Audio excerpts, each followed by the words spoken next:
അപ്പൊ communist party Rajmohan Unnithan BJP പോകും. ഞാൻ മുസ്ലിമാണെന്ന് വരുത്തി തീർക്കാൻ ശ്രമിച്ചു.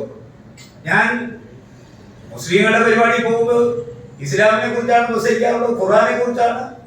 ഹിന്ദുക്കളുടെ പരിപാടി പോകുമ്പോൾ രാമായണമുണ്ട്, മഹാഭാരതമുണ്ട്, അതുപോലെ ഉപനിഷത്തുകളെ കുറിച്ച് ഞാൻ പറയും.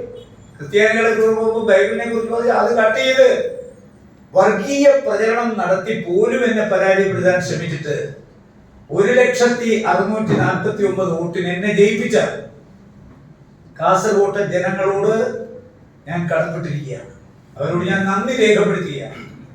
കാസർഗോട്ടെ ജനങ്ങളും ഞാനുമായി ഒരു ആത്മീയ ബന്ധമുണ്ട്, ഒരു വൈകാരിക ബന്ധമുണ്ട്, ഒരു ഹൃദയ ബന്ധമുണ്ട്. മാർക്സിസ്റ്റ് പാർട്ടി ഒരു ജന്മം തപസ്സിരുന്നാലും ആ ബന്ധം അറുത്തു കുറിച്ച് മാറ്റാൻ അവരെ കൊണ്ടാവില്ല. അത്ര രൂഢമൂലമാണ് ആ ബന്ധം. ആ ബന്ധം തകർക്കാനാണ് കഴിഞ്ഞ തെരഞ്ഞെടുപ്പിൽ ഇടതുപക്ഷ ജനാധിപത്യ മുന്നണി ശ്രമിച്ചത്. അമ്പേ അവർ ആ രംഗത്ത് പരാജയപ്പെട്ടു എന്ന് മാത്രമല്ല, അവർ പരാജയത്തിന്റെ പടുകുടിയിലാണ്. ഈ തെരഞ്ഞെടുപ്പിന്റെ കാസർഗോട്ട ഫലം ഇടതുപക്ഷ ജനാധിപത്യ മുന്നണിക്ക് നേതൃത്വം കൊടുക്കുന്ന മാർക്സിസ്റ്റ് പാർട്ടിയുടെ അടിത്തറ ഇളക്കുന്ന ഫലമാണ്. ഞാൻ BJP പോകുമെന്ന് പ്രചരണം നടത്തിയ ആളുകളാണ് BJP വോട്ട് ചെയ്തിരിക്കുന്നത്. ഇത്തവണത്തെ വോട്ടിന്റെ ഒരു പാറ്റേണും ഫലവും നിങ്ങൾ പരിശോധിക്കുക. കയ്യൂര്, കരിവള്ളൂര്, കാവുമ്പായ, ചീമേനി, മൊറാഴ, അതുപോലെ തന്നെ രവണീഷ്, മടിക്കൈ, ഇതെല്ലാം കമ്മ്യൂണിസ്റ്റ് പാർട്ടിയുടെ വിപ്ലവ പാരമ്പര്യമുള്ള മണ്ണാണ്. ഇവിടെ ഒന്നും BJPക്ക് വേരുകളേ ഇല്ല. കയ്യൂർ ചീമേനിയിൽ എന്റെ എതിർ സ്ഥാനാർത്ഥിയുടെ അവിടെ നിന്ന് BJP കിട്ടിയ വോട്ടിന്റെ എണ്ണം ഇതുവരെ അദ്ദേഹം പരിശോധിച്ചിട്ടുണ്ടോ? ഈ പറയപ്പെടുന്ന വിപ്ലവ വീര്യം മുറ്റി നിൽക്കുന്ന ഈ മണ്ണ് 952 ജവഹർലാൽ നെഹ്റുവിനെ വെല്ലുവിളിക്കാൻ AK ഗോപാലിന് പ്രേരണ നൽകിയ ഈ മണ്ണിൽ BJP വളർത്തിയ ആരാണ്? BJPക്കെതിരെ വോട്ട് കിട്ടിയത് എവിടെയാണ്? ചർച്ച ചെയ്യട്ടെ പാർട്ടി. ഇരുട്ടുകൊണ്ട് വോട്ടടിക്കാൻ പറഞ്ഞോ? അതാ ഞാൻ പറഞ്ഞത്. ഈ വിപ്ലവ വീര്യമുള്ള മണ്ണിൽ മാർക്സിസ്റ്റ് പാർട്ടിയുടെ പ്രവർത്തനത്തിന്റെ ഫലമായി അവരുടെ അടിത്തറ ഇളക്കുന്ന നടപടിയാണ് ഈ തെരഞ്ഞെടുപ്പിൽ ഉണ്ടായിരിക്കുന്നത്. ഇത്തവണ കാസർഗോഡ് ജില്ലയിലെ 5 അസംബ്ലി മണ്ഡലത്തിൽ ഞാൻ ലീഡ് ചെയ്തു. മഞ്ചേശ്വരവും കാസർഗോഡും കഴിഞ്ഞ തവണ എനിക്കത് ലീഡാണ്. ആ ലീഡ് വർദ്ധിപ്പിച്ചു. ഉദുമ ലീഡ് വർദ്ധിപ്പിച്ചു. കഴിഞ്ഞ തവണ 2000 വോട്ടിന് പുറകെ പോയ സ്ഥലമാണ് കാഞ്ഞങ്ങാട്. അവിടെ ഇത്തവണ എനിക്ക് 8000 മേൽ വോട്ടായി. കഴിഞ്ഞ തവണ 2000 വോട്ടിന് പുറകെ പോയ സ്ഥലമാണ് തൃക്കരിപ്പൂർ. അവിടെയും ഞാൻ 10,000 മേളിൽ പോയി. കഴിഞ്ഞ തവണ 26,000 വോട്ടിന് ഞാൻ പുറകെ പോയ സ്ഥലമാണ് പയ്യന്നൂർ. ഇത്തവണ 12,000 അതുപോലെ കഴിഞ്ഞ തവണ 13,800 വോട്ടിന് പിറകെ പോയ സ്ഥലമാണ്. ഇത്തവണ 1,050. പക്ഷെ അവിടൊക്കെ BJPയുടെ വോട്ട് നില നിങ്ങൾ പരിശോധിക്കണം. 2019 തെരഞ്ഞെടുപ്പിൽ പയ്യന്നൂർ 9,268 വോട്ടാണ് BJPക്ക്.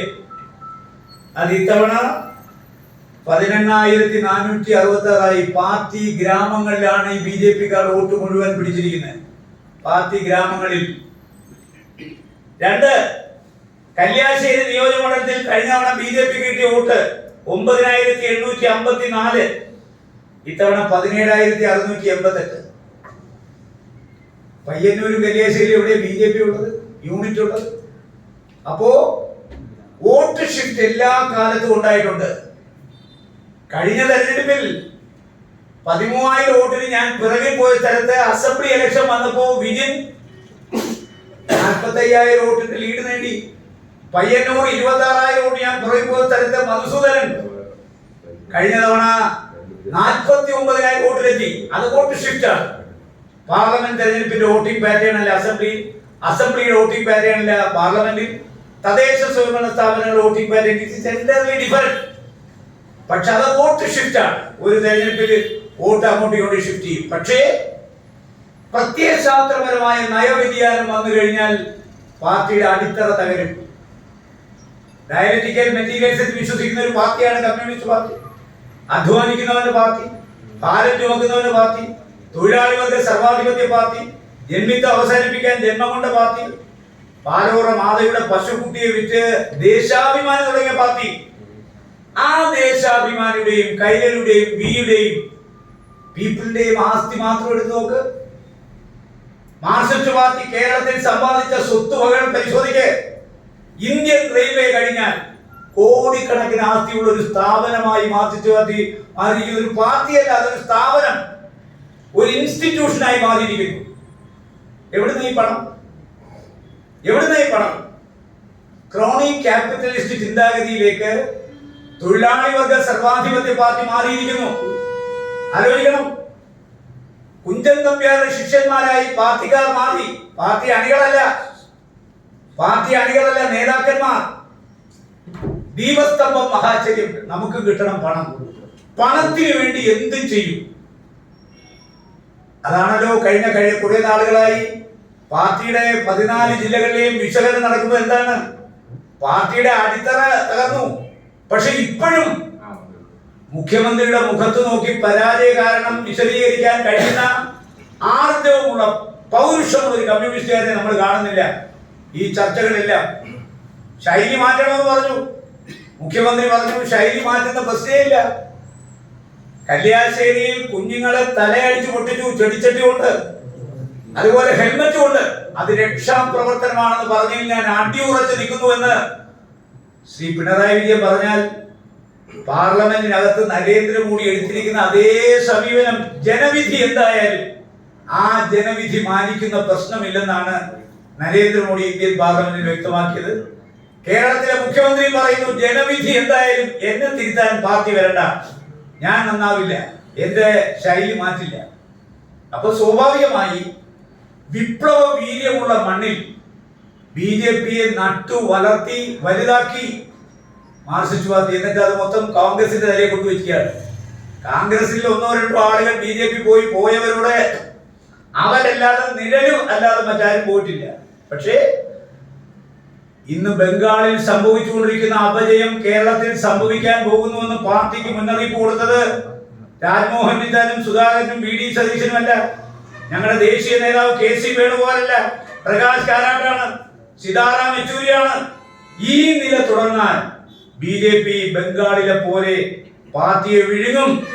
നമ്മുടെ സ്ഥാവര ജംഗമ സ്വത്തുക്കൾ അവരിലേക്ക് ചെന്ന് പതിക്കും. നമ്മുടെ പ്രവർത്തകന്മാർ മൊത്തം ബിജെപി പോകും. അതുകൊണ്ട് ജനങ്ങളുമായിട്ടുള്ള അകലം കുറയ്ക്കണം എന്ന് ദേശീയ നേതാക്കന്മാർ പറയുമ്പോഴും ജനങ്ങളുമായിട്ടുള്ള അകലം കൂട്ടാനാണ് നേതാക്കന്മാർ ശ്രമിച്ചുകൊണ്ടിരിക്കുന്നത്. നിങ്ങൾ ആലോചിക്കണം. ഞാന് 22-ാം തീയതി ഡൽഹിയിലേക്ക് പോയി. 24-ാം തീയതി സത്യപ്രതിജ്ഞ. ഞാൻ ഇന്നലെ 3-ാം തീയതി പാർലമെന്റ് തീരുമെന്ന് പറഞ്ഞു. 2-ാം തീയതി വൈകിട്ട് 7 മണിക്ക് പാർലമെന്റ് പിരിഞ്ഞു. 3-ാം തീയതി തീരുമെന്ന് വിചാരിച്ചു. 4-ാം തീയതി രാവിലെ ടിക്കറ്റ് എടുത്തു. ഇന്നലെ തിരുവനന്തപുരത്ത് വന്നു. ഞാൻ നേരെ ഇന്ന് മാവേലിയിൽ രാവിലെ ഇവിടെ വന്നു. ഞാൻ കഴിഞ്ഞ 22 തൊട്ട് ഇന്നലെ വരെ ഡൽഹിയിലായിരുന്നു. ഞാൻ ഡൽഹിയിലായിരിക്കുമ്പോഴാണ് ചില സംഭവവികാസങ്ങൾ കാസർഗോഡ് നടന്നത്. എനിക്കെതിരെ ഒരു വ്യക്തി 2,20,00,000 രൂപയുടെ അഴിമതി ആരോപണം ഉന്നയിച്ചു. ഡിവൈഎഫ്ഐ, വിപ്ലവ വീര്യമുള്ള യുവജന പ്രസ്ഥാനമായ ഡിവൈഎഫ്ഐ ഒരു പ്രിൻസിപ്പളിന്റെ ചെകിട അടിച്ചു തകർത്തെന്ന് പറഞ്ഞ യുവജന പ്രസ്ഥാനം, പ്രിൻസിപ്പളിന്റെ നെഞ്ചത്ത് അടുപ്പ് കൂട്ടുമെന്ന് പറഞ്ഞ പ്രസ്ഥാനം, ഇടിമുറികൾ കോളേജ് ക്യാമ്പസുകൾ സ്ഥാപിക്കുന്ന ഒരു പ്രസ്ഥാനം, വിപ്ലവ വീര്യം ഉൾക്കൊള്ളുന്ന ഒരു പ്രസ്ഥാനം. ആ പ്രസ്ഥാനമാണ് എന്റെ വീട്ടിലേക്ക് മാർച്ച് നടത്തിയത്. പാർലമെന്റ് സമ്മേളനം നടക്കുന്നു. MP ഡൽഹിയിലേക്കാണെന്നറിയാം. ഡൽഹി തിരിച്ച് പാർലമെന്റ് സമ്മേളനം കഴിഞ്ഞ് ഇവിടെ വരും. MP കൂടെ വീട്ടിലുള്ളപ്പോൾ വേണ്ടി ഈ ദിവസം തിരഞ്ഞെടുക്കാൻ. മുഖ്യമന്ത്രി സ്വിറ്റ്സർലൻഡിലും സിംഗപ്പൂരിലും പോകുമ്പോഴാണ് മുഖ്യമന്ത്രിയുടെ വീട് കളയാൻ പോകുന്നത്. അതാണോ അതിന് മര്യാദ? 2, ബാലകൃഷ്ണൻ മാസ്റ്റർ സ്വല്പം വിവരമുള്ള ആളാണെന്നാണ് ഞാൻ ധരിച്ചു വെച്ചത്. അപ്പൊ എനിക്ക് മനസ്സിലായി ഈ 1,00,000 വോട്ടിന് പുള്ളി തോക്കാൻ കാരണം എന്താണ്. പഠിപ്പുണ്ടായിട്ട് മാത്രം പോരല്ലോ, വിവരം വേണമല്ലോ, സാമാന്യ ബോധം വേണമല്ലോ. ഞാൻ എനിക്കെതിരെ ആരോപണം ഉന്നയിച്ച ആളിന്റെ ആ ആരോപണങ്ങളെ ഇഗ്നോർ ചെയ്ത് കളയുന്നു. അതിനൊന്നും മറുപടി പറയാൻ ഞാനില്ല. പക്ഷേ എന്റെ വീട്ടിലേക്ക് മാർച്ച് നടത്തിയ ഡിവൈഎഫ്ഐ ഞാൻ വെല്ലുവിളിക്കും. അതിൽ അന്വേഷണം നടത്തണമെന്ന് പറഞ്ഞ ബാലകൃഷ്ണൻ മാസ്റ്റർ ഞാൻ വെല്ലുവിളിക്കും. അന്വേഷണം നടത്തണമെന്ന് ആവശ്യപ്പെട്ട BJP-യുടെ സ്ഥാനാർത്ഥി, അവർക്ക് പരിചയക്കുറവുണ്ട്, അവർ ബ്ലോക്ക് പഞ്ചായത്ത് മെമ്പറാണ്, ആദ്യമായിട്ട് ഒരു സീറ്റ് കിട്ടി, എന്ത് പറയണമെന്ന് അവർക്കറിയില്ല, എന്നാലും അവർ പറഞ്ഞ സ്ഥിതിക്ക് അതും ഞാൻ മുഖവിലേക്ക് എടുക്കുന്നു. BJP-യുടെ സ്ഥാനാർത്ഥി അപ്പോ അഴിമതി ആരോടും ഉന്നയിച്ചത് ഞാൻ അവജ്ഞയോടുകൂടി തള്ളിക്കളയുന്നു. പക്ഷെ അതിന്റെ പേരിൽ അന്വേഷണം വേണമെന്ന് പറഞ്ഞ ബാലകൃഷ്ണൻ മാസ്റ്റർ പ്രസ്താവന ഞാൻ ഗൗരവത്തിലെടുക്കുന്നു. നമ്മുടെ BJP സ്ഥാനാർത്ഥിയുടെ പ്രസ്താവന ഗൗരവത്തിലെടുക്കുന്നു. DYFIയുടെ ആവശ്യവും ഞാൻ ഗൗരവത്തിലെടുക്കുന്നു. അതുകൊണ്ട് കേരളത്തിലെ മുഖ്യമന്ത്രിയോട് ഞാൻ ആവശ്യപ്പെടുന്നു, ഞാൻ കഴിഞ്ഞ 5 വർഷക്കാലം എനിക്ക് കേന്ദ്ര ഗവൺമെന്റ് അനുവദിച്ച 17 കോടി രൂപയും എന്റെ മുൻഗാമിയായ P. കരുണാകരൻ ചെലവഴിക്കാതെ വെച്ചിട്ട് പോയ 2.5 കോടി രൂപ കണ്ടുപിടിച്ച് അതും കൂടി നേടിയെടുത്ത് 19.5 കോടി രൂപ ഞാൻ എന്റെ MP ഫണ്ടിലൂടെ കാസർഗോഡ് ചെലവഴിച്ചിട്ടുണ്ട്. ഈ 19.5 കോടി രൂപയും 10 രൂപയുടെ ഒരു ചായ രാജ്മോഹൻ ഉണ്ണിത്താൻ വാങ്ങിച്ചു കുടിച്ചു എന്ന് തെളിയിച്ചാൽ അന്ന് എന്റെ MP സ്ഥാനം ഞാൻ രാജിവെക്കാം. പൊതുപ്രവർത്തനം നിർത്താം, ഇല്ലെങ്കിൽ ആരോപണം ഉന്നയിച്ച ബാലകൃഷ്ണൻ മാസ്റ്റർ പൊതുപ്രവർത്തനം നിർത്താവും. DYFIയുടെ കാസർഗോഡ് കമ്മിറ്റി പിരിച്ചുവിടാവും. ഈ പറഞ്ഞ ആരോപണം ഉന്നയിച്ച BJP സ്ഥാനാർത്ഥി ആരോപണം പിൻവലിച്ച് പരസ്യമായി മാപ്പ് പറയോ? കേരളം ഭരിക്കുന്ന ഇടതുപക്ഷ ജനാധിപത്യ മുന്നണിയാണ്. ജില്ലാ കളക്ടർ ഒരാളാണ്, ജില്ലാ പ്ലാനിംഗ് ഓഫീസർ ഒരാളാണ്, BDOമാര് മുഴുവൻ ഒരാളാണ്. MP ഫണ്ടിൽ MPക്ക് യാതൊരു കാര്യമില്ല.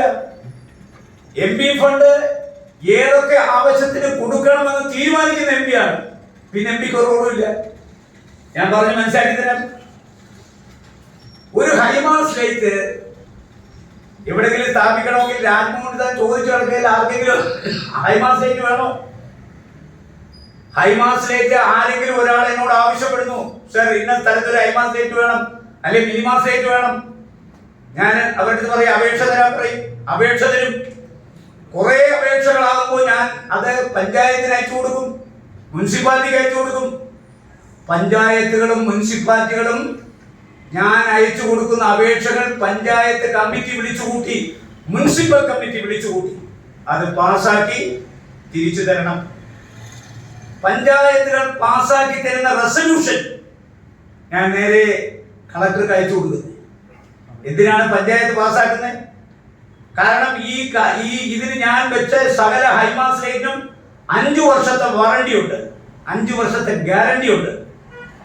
ഈ ലൈറ്റ് സ്ഥാപിച്ചു കഴിഞ്ഞാൽ ഇതിന്റെ കറണ്ട് ചാർജ് അടയ്ക്കുന്ന പഞ്ചായത്താണ്. 5 വർഷത്തെ വാറണ്ടിയും ഗ്യാരണ്ടിയും തീർന്നാൽ ഈ ലൈറ്റിന് മെയിൻ്റനൻസ് വന്നാൽ ആ മെയിൻ്റനൻസ് നോക്കുന്നത് പഞ്ചായത്താണ്. 5 വർഷം ഈ കമ്പനി നോക്കണം. കാര്യം 5 വർഷത്തെ വാറണ്ടി ഗ്യാരണ്ടി ഉണ്ട്. കാസർഗോഡ് ജില്ലയിലെ MLAമാർ സ്ഥാപിച്ച ഹൈമാസ് മിനിമാസ് ലൈറ്റുകൾക്ക് 3 വർഷം മാത്രം ഗ്യാരണ്ടി ഉള്ളപ്പോൾ MP സ്ഥാപിച്ച ലൈറ്റുകൾക്ക് 5 വർഷത്തെ വാറണ്ടി എന്തിനാണ് ഞാൻ വാങ്ങിച്ചത്? പഞ്ചായത്തുകളുടെ സാമ്പത്തിക ബാധ്യതയിൽ നിന്ന് പരമാവധി അവരെ ഒഴിവാക്കാനാണ്. MLAമാർ സ്ഥാപിച്ചിരിക്കുന്ന ലൈറ്റിന്റെ വാറണ്ടിയും ഗ്യാരണ്ടിയും 3 കൊല്ലം കഴിയുമ്പോൾ തീരും.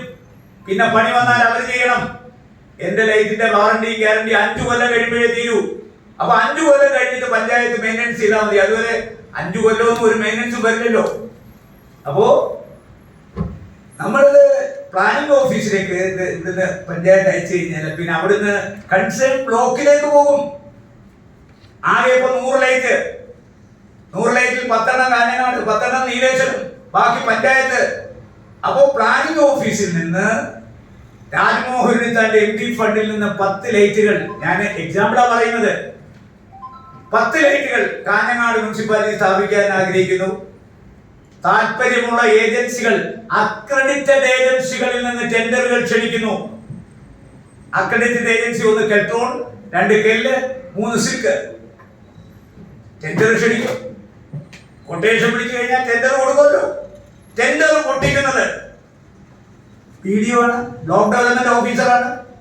ലോവസ്റ്റ് ടെൻഡർ അവരാണല്ലോ പൊട്ടിക്കുന്നത്. ആരാണ് ലോവസ്റ്റ് ടെൻഡർ? അക്രഡിറ്റഡ് ഏജൻസിയായ ലോവസ്റ്റ് ടെൻഡറിന് കരാർ ഉറപ്പിച്ചു കൊടുക്കും. കരാർ ഉറപ്പിച്ചു കൊടുത്താൽ പിന്നെ അവർ ചെയ്യേണ്ടുന്നത് ഇലക്ട്രിസിറ്റി ബോർഡിന്റെ NOC വേണം. കാര്യം ഇലക്ട്രിസിറ്റി ബോർഡിന്റെ കമ്പിയിൽ തട്ടില്ല NOC. PWD റോഡ് വെട്ടിക്കുഴിയില്ല, അവരുടെ NOC. അപ്പൊ PWDയുടെയും ഇലക്ഷൻ ബോർഡിന്റെയും NOC കിട്ടിക്കഴിഞ്ഞാൽ, ലൊക്കേഷൻ സ്കെച്ച് തയ്യാറാക്കി കഴിഞ്ഞാൽ വീണ്ടും കളക്ടർക്ക് പോകും. ഈ ഫയല് കളക്ടർ സാങ്ഷൻ ചെയ്യും. സാങ്ഷൻ ചെയ്ത് കഴിഞ്ഞാൽ ഇവർ കൊണ്ട് ലൈറ്റ് ഇടും. ലൈറ്റ് ഇട്ട് കഴിയുമ്പോൾ MP വിവരം അറിയിക്കും. 10 ലൈറ്റ് കാഞ്ഞങ്ങാട്ട് തീർന്നു. MP പോകും, ആ ലൈറ്റുകൾ ഉദ്ഘാടനം ചെയ്യും. ഇതിനകത്ത് ഇവിടെ MP കമ്മീഷൻ കിട്ടുന്നത് എവിടെയാണ്? കമ്മീഷൻ വാങ്ങിച്ചുകൊണ്ട് കളക്ടർ ആകണം, അല്ലെങ്കിൽ പ്ലാനിംഗ് ഓഫീസർ ആകണം, അല്ലെങ്കിൽ BDO വേണം. ഞങ്ങൾക്ക് സാമ്പത്തികമായി യാതൊരു ബന്ധവുമില്ല. വിവരദോഷികൾ എന്തെങ്കിലും വിവരക്കേട് പറഞ്ഞാൽ വിവരം ഉള്ളവരെങ്കിലും ഒന്ന് മനസ്സിലാക്കണോ വേണ്ടയോ? ഞാൻ പറഞ്ഞത് ബാലകൃഷ്ണൻ മാസ്റ്റർക്ക് വെരിഫൈ ചെയ്യാമല്ലോ. കളക്ടറോട്, പ്ലാനിംഗ് ഓഫീസറോട്, BDOമാരോട്, അവരോട് വെരിഫൈ ചെയ്യണ്ടേ? MP ഫണ്ടുകൾ എങ്ങനെയാണ് ചെലവാക്കുന്നത്, എങ്ങനെയാണ് ഇതിന്റെ ധനവിനിയോഗം? ഞങ്ങൾക്ക് ആകെയുള്ള റോഡ്, ഞാൻ 16 ബസ് കൊടുത്തു. 16 ബസ് DD ആണ്, education deputy director of DO, അയാളാണ് ബസ് ബുക്ക് ചെയ്യുന്നത്. ഞാൻ ഇന്ന സ്കൂളിന് ബസ് കൊടുക്കാൻ ഉത്തരവിടുന്നു. ആ ബസിന്റെ വില ചോദിക്കുന്നു 35 ലക്ഷം. 35 ലക്ഷം കൊടുത്ത് 28 ലക്ഷം മതിയാക്കി ബാക്കി 7 ലക്ഷം ഫണ്ടിൽ വരുന്നു. MP കയ്യിലല്ല വരുന്നത്, ഫണ്ടിനകത്ത് വരുന്നു. 19.5 കോടി രൂപയും ചെലവാക്കിയിരിക്കുന്നത് ഇടതുപക്ഷ ജനാധിപത്യങ്ങളുടെ ഉദ്യോഗസ്ഥന്മാരാണ്. അതാണ് ഞാൻ പറഞ്ഞത്. ഒരു ഹൈമാസ് ലേറ്റിലോ ഈ ബസിന്റെ കാര്യത്തിലോ ഇവിടുത്തെ ഏതെങ്കിലും ഒരു കാര്യത്തിൽ രാജ്മോഹൻ ഉണ്ണിത്താൻ 1 രൂപ വാങ്ങിച്ച് തിന്നു എന്ന് സ്ഥാപിച്ചാൽ പിന്നെ ഞാൻ ഈ സ്ഥാനത്തിരിക്കത്തില്ല. അങ്ങനെ മാനവും മര്യാദയായി രാഷ്ട്രീയ പ്രവർത്തനം നടത്തുന്ന ആളുകളെ അപമാനിക്കാൻ ഒരുത്തൻ ഇറങ്ങി പുറപ്പെട്ടാൽ ആ ഇറങ്ങി പുറപ്പെടുന്ന ആളിന് പിന്തുണ കൊടുക്കലാണ് ആവശ്യം. അതിന്റെ ഡേറ്റാസ് കളക്ട് ചെയ്യണം. ഞാനിപ്പോ സംസാരിക്കുന്നത് ഞാൻ കാസർഗോഡ് MP വേണ്ടിയിട്ടല്ല. കേരളത്തിലെ 19 MP-മാരെ വിളിക്ക്. 20 MP-മാരുണ്ടല്ലോ. കഴിഞ്ഞ 5 വർഷം MP ആയിരുന്നല്ലോ ആരിഫിനെ വിളിക്ക്. ഉണ്ണിത്താൻ പറഞ്ഞത് തെറ്റാണെന്ന് ചോദിക്കട്ടെ. ബാലകൃഷ്ണൻ മാസ്റ്റർ MP ആണല്ലോ, ചോദിക്കട്ടെ. അപ്പം വാളെടുക്കുന്നവർക്ക് വെളിച്ചപ്പാട് ആർക്കും എന്തു ആകാം. അതാണോ ഒരു ജനാധിപത്യ വ്യവസ്ഥിതിയിൽ? DYFക്കാർ നമുക്കറിയാം, നിങ്ങൾ കുഞ്ഞുങ്ങൾ, അവർക്ക് വിവരമില്ലാത്തോടെ അവർ ചെയ്തു. ബാലകൃഷ്ണ മാസ്റ്റർ അല്ലല്ലോ, അതുപോലെ പരിണതപ്രജ്ഞനായ രാഷ്ട്രീയക്കാരല്ലേ. പിള്ളേർ ചില വിവരക്കേടുകൾ കാണിച്ചാൽ നമുക്ക് പൊറുക്കാം, മറക്കാം. DYFI അങ്ങനെ ഒരുപാട് കാണിച്ചിട്ടുണ്ട്. പക്ഷേ ബാലകൃഷ്ണൻ മാസ്റ്റർ പോലെ പരിണതപ്രജ്ഞനായ ഒരു നേതാവ് അന്വേഷിക്കണമെന്നും പത്രത്തിലല്ല കൊടുക്കേണ്ടത്. നിങ്ങൾ ഈ ചാനലുകാരാണോ അന്വേഷിക്കുന്നത്? ഒരുപാട് യോഗ്യത ഉള്ളവരെ വെട്ടിട്ടാണല്ലോ പുള്ളിക്ക് ഇവിടെ പാർലമെന്റ് സീറ്റ് കൊടുത്തത്. ആ പാർലമെന്റ് സീറ്റ് കൊടുത്ത് ആരാന്ന് എല്ലാവർക്കും അറിയാമല്ലോ. മാസ്റ്റർ, നിങ്ങളുടെ സ്വന്തം ആളല്ലേ കേരളത്തിന്റെ മുഖ്യമന്ത്രി പിണറായി വിജയൻ? രാജ്മോഹൻ ഉണ്ണിത്താൻ ഇങ്ങനെ കാശ് വാങ്ങിച്ചു, കൈക്കൂലി വാങ്ങിച്ചു എന്ന് എഴുതി കൊടുക്കും മാസ്റ്ററെ. എന്നിട്ട് നിങ്ങളുടെ നേതാവ് പിണറായി വിജയനോട് പറ, ആർജവം ഉണ്ടെങ്കിൽ അന്വേഷണം വയ്ക്കാൻ പറ. ഞാൻ ഏത് അന്വേഷണം ചെയ്യാൻ തയ്യാറാണ്. വിജിലൻസ് വേണോ? വിജിലൻസ്. ക്രൈംബ്രാഞ്ച് വേണോ? ക്രൈംബ്രാഞ്ച്. ഇനി ED വേണോ? ഇനി ED പ്രവർത്തകർ ലംഘിച്ചിട്ടുണ്ടെങ്കിൽ ഈ കിട്ടിയ പണമെല്ലാം കള്ളപ്പണം വെളുപ്പിച്ചിട്ടുണ്ടെങ്കിൽ ഇനി CBI വിടണോ? ഏത് അന്വേഷണത്തെയും നേരിടാം. എനിക്ക് ആരെയും പേടിക്കേണ്ട കാര്യമില്ല. 19.5 കോടി രൂപ ഞാൻ ചെലവാക്കിയിട്ടുണ്ട്. ഹൈമാസിലേക്ക് 267 കൊടുത്തിട്ടുണ്ട്. ഇനിയും കൊടുക്കും. ആവശ്യക്കാർ വന്നാൽ എല്ലാ ആവശ്യക്കാർക്കും ഹൈമാസിലേക്ക് ഇനിയും കൊടുക്കും. പക്ഷേ ഹൈമാസിലേക്കിന്റെ അടക്കമുള്ള പ്രഖ്യാപനങ്ങൾ നിങ്ങൾ ആലോചിക്കണം.